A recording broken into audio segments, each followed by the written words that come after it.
Today we're talking about Solar Flux HD, so we're taking you well up into the sky, into space. We need to collect plasmas that we then shoot into the sun, because the sun apparently needs some more protein. So you need to make sure you're looking at the amount of protein that your sun needs, and you're also using a very interesting steering mechanic here, if you get it right. So whenever we need to use our turbo boost, we use fuel, so we need to conserve as much fuel as possible.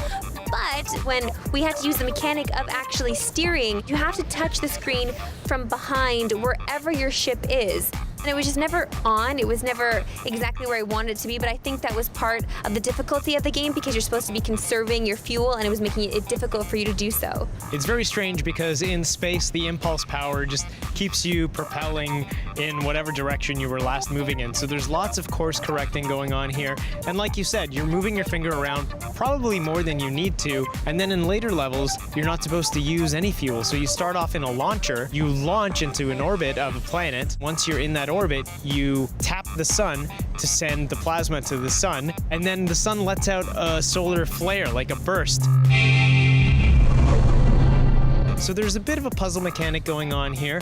You want to be quick because if you're in front of the sun and there's nothing in front of you to block the sun's light, you're losing shield power. So you want to end up behind planets sometimes to recoup that shield power. Right, and you can do that by staying in the planet's orbit. But you want to complete the level within a certain time limit as well. So there is balance that needs to be had here between the amount of time you're taking between each orbit just to collect those plasmas and also get it to the sun. Because actually some of the different levels here have two suns. Yeah. Or more than that. So you need to make sure that you're paying attention to how much percentage is left on the sun to fill. So there's a lot of management here. So I did enjoy that because it really kept me entertained playing the game. I love the way it looks. I love how the sun casts a shadow on all the different planets. It really looks phenomenal. It is a fantastic looking game. I just love the way it feels as well, and the sound, especially if you have a pair of headphones on, it sounds spacey.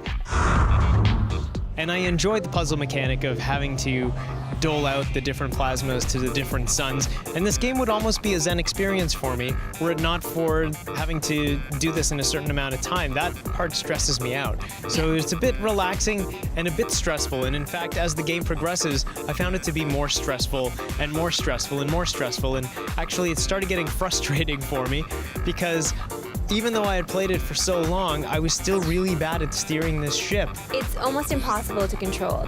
Marissa, what are you going to give Solar Flux? It gets a 7.5. I'm going to give it an 8.